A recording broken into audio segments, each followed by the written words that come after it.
Hi there, it's Tammy here. And in this video, I'm going to talk about the link that I believe exists between pregnancy and cognitive dissonance. And during the time that I spent planning, researching, and creating the pregnancy process program, there was actually one thought that I just kept coming back to, I just couldn't shake it. And that's the thought that pregnancy is actually like a 9-month state of cognitive dissonance. And it maybe wasn't the right topic to be placing into the pregnancy process program, but it was certainly something that I'd earmarked for further investigation. And that's exactly what I've done. So before I talk about why I think pregnancy is a 9-month state of cognitive dissonance, let's actually first look at what cognitive dissonance even is. So cognitive dissonance is a psychological conflict, or the psychological conflict that a person experiences when they're holding like simultaneous but conflicting attitudes, beliefs, or behaviors in their mind at any one time or at one time. So what it does is this kind of creates a feeling of mental discomfort, right? And in order to reduce that feeling of discomfort or to restore the mental balance, what we actually need to do is alter one of those kind of attitudes, beliefs, or behaviors. And the thing is, if it goes left unchecked, it can actually lead to anxiety, mental tension, or those experiencing it might even try and rationalize some kind of harmful behavior. And smoking is actually a really great example of this. So we know smoking is really bad for your health. We also know that smoking during pregnancy is harmful to you and your baby. So if a pregnant woman who was a smoker prior to falling pregnant continued to smoke during her pregnancy or gave up but then decided to have a cigarette, it would likely create a feeling of cognitive dissonance within them, where they knew that by having that cigarette or continuing to smoke, it was not only harmful to their health, but it was also harmful to the health of their baby as well. They love their baby, but they also know that smoking is harmful to them, but they do it anyway. Now, in order to fix this, what they'd need to do is change one of three things, right? Their attitude, their belief, or their behavior. So that might look like this. So changing your attitude might be something like, I'm pretty sure that one might not do too much damage. Plus, I'm really stressed out right now, so I need it to help me calm down. Now, changing your belief might be something like, the research on smoking being really bad for you and your baby isn't 100% conclusive. And if smoking was really bad for you, they would make it illegal, wouldn't they? Now, changing your behavior would be literally stopping smoking. Now, obviously, only one of these options would then realign them and stop the cognitive dissonance, the changing of the behavior or stopping smoking. That's my belief anyway. So how this mental process was actually discovered is fascinating and also kind of a funny story. So I'm going to give you that backstory now because I thought it was quite funny. So cognitive dissonance was actually first investigated or found by an American psychologist called Leon Festinger back in 1957. So now it came from a study or an observational study of a cult who believed that the earth was going to be destroyed by a flood. So this study looked at what happened to its members, or particularly, the really, really committed ones who had given up their homes and their jobs to work for the cult, So what happened to them when the flood didn't happen? So while the less committed of these cult members were probably more inclined, or they were more inclined to recognize that they'd kind of made fools of themselves and kind of put it down to experience, right? The difference is that the extremely committed members were more likely to actually reinterpret the evidence to show or to prove to themselves that they were right all along, and that the earth wasn't actually destroyed because of their faithfulness of the cult members. Crazy, right? But cognitive dissonance doesn't just happen in extreme cases like that particular one. Excuse me. We actually live with it in our daily lives. So it's not something that's foreign or something that just pops up when you're pregnant or when there's a giant flood. That doesn't happen. In fact, it's highly likely that we experience cognitive dissonance whenever we make difficult decisions. And part of this is because making difficult decisions, and when you make difficult decisions, there's always a lot of things that need to be considered or weighed up. You know, there are positive and negatives to each side of the decision that needs to be made. And because of this, there's actually going to be greater motivation to reduce the effects of cognitive dissonance after making a difficult decision. Now, we do this by either removing the negative aspects and adding more positive aspects to the choice we made, or we remove the positive aspects and add more negative ones to the alternative, the thing that we decided against. Now, this, of course, then confirms the decision that we made was the right one. Now, we do this by making our choice the more desirable and then the alternative less desirable.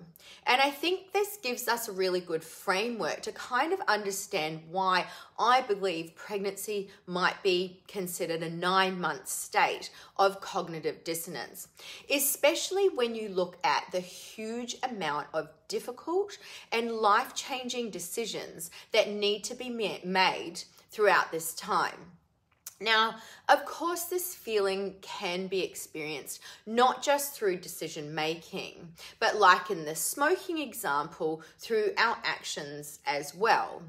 And I think a really big one of these during pregnancy is because not only are there really critical decisions to be made, but there's also many lifestyle changes that need to be made as well. And the reality is some of them can actually be really difficult to make, and you may not always be able to stick to them, no matter how much you want to or how much you try or know that you need to.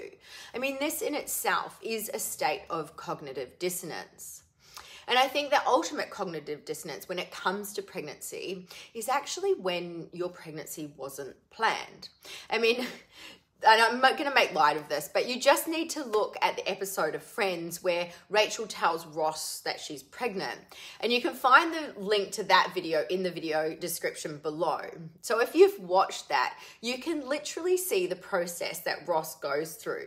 I mean, he's saying that he's not freaking out, but you can clearly see that he's totally freaking out. I mean, he's even trying to call the condom company because in his head, it's the condom's fault or the condom company's fault, not his own. Now, again, I'm sorry, I am making light of what can be an extremely difficult time and decision for people to make. But it's a great example that I'm sure that many people can relate to. And I even know those who really want to have children have a moment at some point in their pregnancy where they're like, holy shit, what have we done? And I was literally just talking to a client of mine the other day about this. So if you've had that same moment, you're absolutely not alone because she was having the same moment herself. And interestingly, confessions or confessing that you're feeling a certain way or what you've done actually is a way to relieve cognitive dissonance. And they've even done studies on this. And it kind of makes me wonder whether this is part of the reason why, as a coach, I get told all kinds of things from, you know, I ate half a convenience store the other day, Tammy, to my husband was wondering if we've made a mistake having a baby. Now, obviously that type of thing is said in the heat of the moment, but it's certainly something to think about, right? So if you're wondering that or your husband said that, again, you're not alone. But it's also worth noting that talking about it, or as the study said, confessing it, helps with this. So if you are battling with feelings of being incongruent, then please talk about it because it definitely helps. And I'm telling you, it doesn't stop at a surprise pregnancy, or wondering if you made a mistake having a child, or eating an entire convenience store or half a convenience store worth of junk food. You know, the list of potential sources of cognitive dissonance during pregnancy can actually be never ending, because every person is unique. You know, they're individual, and so too are their values and belief systems. So it's going to be individual to them. But some really simple ones are things like having the occasional wine, even though you're told that you shouldn't. Eating foods that are outside of the nutritional guidelines during pregnancy. Or being really health conscious, but feeling so nauseous that, or like normally, but currently during pregnancy, all you're doing is eating crisps and frozen Coke. Or what about really wanting a baby, but hating being pregnant? That's a really common one. And knowing that you should exercise and how good it is for you, but because you don't know what exercises are safe for you or your baby, you actually just stop exercising altogether. You know, that's another one. Or feeling like your body is broken, but not training or exercising to strengthen it, because all you can find are online free generic one-size-fits-all workouts that you know aren't going to be specific enough to help you. What happens if you're really health conscious and that's what you're facing, you know? Or what about loving your job and loving what you do, but being so tired that you're taking daytime naps when you should be working, and maybe not being as focused and productive as you normally are?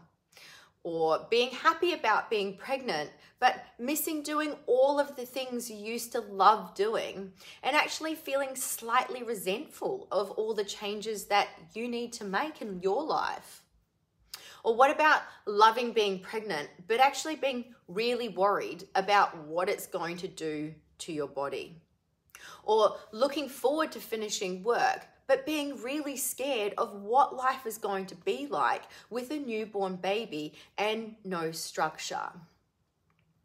Now, what about when you go back to work? And this is a huge one for professional mothers. You know, they love working, but at the same time, they love their children. But does wanting to go back to work mean that they love their children any less? You know, that's a huge one. Or what about making the decision between having a non-medically necessary C-section or a vaginal birth? But even when a C-section is medically necessary, what happens if the mother genuinely wants to experience a vaginal delivery? This alone can create a sense of cognitive dissonance within the mother. Now, what about taking or not taking required medication because you're pregnant or you want to breastfeed? That's another big one. Here's another one for you. Choosing to vaccinate or immunize during pregnancy, even though you don't believe in vaccination, or choosing not to vaccinate because of your personal beliefs, but also knowing that this may potentially affect your child in some way, shape, or form. And breastfeeding in general is a huge one. They've actually even done studies on this, which I'm going to be really honest with you. It kind of also made me feel a little bit validated in my train of thought here about pregnancy being a state of cognitive dissonance. Sorry, couldn't get that out. But these studies were actually around the cognitive dissonance felt by non-nursing mothers, especially when all of the advice out there is so strongly pointing towards it being optimal for their babies. And I think at this point, it's really important to note that cognitive dissonance is extremely similar to the feeling of guilt, or more precisely, it can actually lead to feelings of anxiousness, confusion, guilt, and shame. And this is also a huge reason why I think it's really important for pregnant and postnatal women to understand that cognitive dissonance is actually going on underneath the surface, because it can affect mental health, your behaviors, and your decision-making process. I mean, there's so much happening during pregnancy, and I truly believe that the more that you can understand about some of the underlying psychological processes that you might be experiencing during your pregnancy, the better. And this is especially so when the rates of anxiety and depression are so high in the pregnant and postnatal population. So let's take the breastfeeding example here, right? As a way of applying cognitive dissonance to pregnancy and understanding, or postnatal, and understanding the devastating effects that cognitive dissonance can have on a woman in the postnatal period. Now, let's think about a woman who genuinely, truly wants to breastfeed. She's been told time and time again how optimal it is for her baby's health and well-being. The nurses have continued to encourage her, almost pressure her to continue breastfeeding. But she's physically unable to breastfeed due to an undiagnosed medical condition that no one at this particular point knows about, right? She doesn't even know about. So she keeps trying because there's a belief in her that it's better for the baby. So the action of not being able to breastfeed, even though she genuinely wants to, and there's a belief that it's better for her baby, this alone is going to create a state of cognitive dissonance within the mother. And this is especially true if breastfeeding is something central to their sense of being a good mother. Now, this feeling can actually cause anxiety, shame, sadness, stress, worry, and even depression in the mother. And this is especially so if they can't consciously shift the balance towards the beliefs of not breastfeeding or increasing the negative effects of continuing to breastfeed. Now, cognitive dissonance can, of course, influence how people feel about themselves and view themselves, leading to, again, negative feelings of, negative self-esteem and negative self-worth. And the last thing we want is the pregnant or postnatal population feeling any of these things, but especially because the rates of anxiety and depression are so high in this population. And based on what I know, how I know this experience affected this particular mother I was just talking about, I know that it genuinely affected her ability to bond with her baby. And another mother that I know actually ended up with postnatal depression because of issues around breastfeeding. And a really common one I see is when it comes to exercise during pregnancy, right? So we know that strength training during pregnancy is so beneficial, not only to the mothers, but to the babies as well.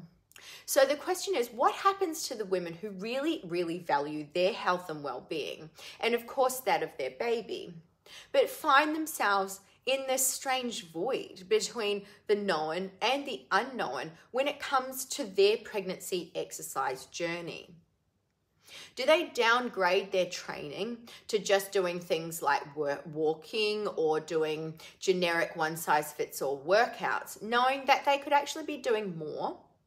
Or do they keep training, knowing that the way that they normally do, knowing that what they might be doing isn't exactly the safest option for them or their baby? And I know from experience with women who value their health and well-being, who follow bespoke principle-based program design with individualized exercise prescription that's correctly timed, sequenced, and progresses over time as their pregnancy progresses, what they've actually done is they've aligned themselves with the correct action and behavior to dispel any cognitive dissonance that they may have around their pregnancy exercise journey, because it's aligned, right? And I'm sure there are many, many examples just like the ones from the list that I've mentioned. I mean, one certainly comes to mind of the mother who so desperately wanted a baby, but actually really hated being pregnant. And I know that this particular mother struggled really badly with her mental health. And a big question I have around this is, was the cognitive dissonance that she felt around desperately wanting to have the baby but hating being pregnant part of the reason why she was struggling so much with her pregnancy and her mental health during this time?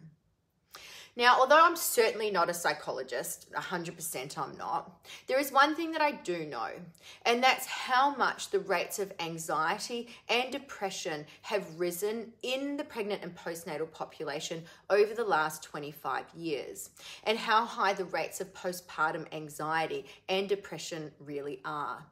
Again, I'm not a psychologist, but I'm sure part of the reason for this is because so much goes undetected in the cascade of pregnancy hormones, or the emotions being felt are actually being put down to the pregnancy hormones themselves. Now, of course, if there is an underlying issue, whatever it is, isn't going to dissipate along with the pregnancy hormones, right? Once the baby is born. And often, once the pregnancy hormones themselves have started to settle down, along with that comes the realization that there actually was something underlying the low moods and anxiety that were being experienced during pregnancy. And it's for this exact reason why I believe it's so important to talk about these concepts, to get air around them and to get as much understanding as possible around the different mental processes that are going on during pregnancy. Because these processes aren't always negative, right? They can actually have a really positive outcome that lead to growth and development. And this is something that I've actually learned a lot lately, that often, your growth and development comes from making the difficult decisions or overcoming difficulties that you're facing. How you deal with these situations is genuinely where the growth comes from.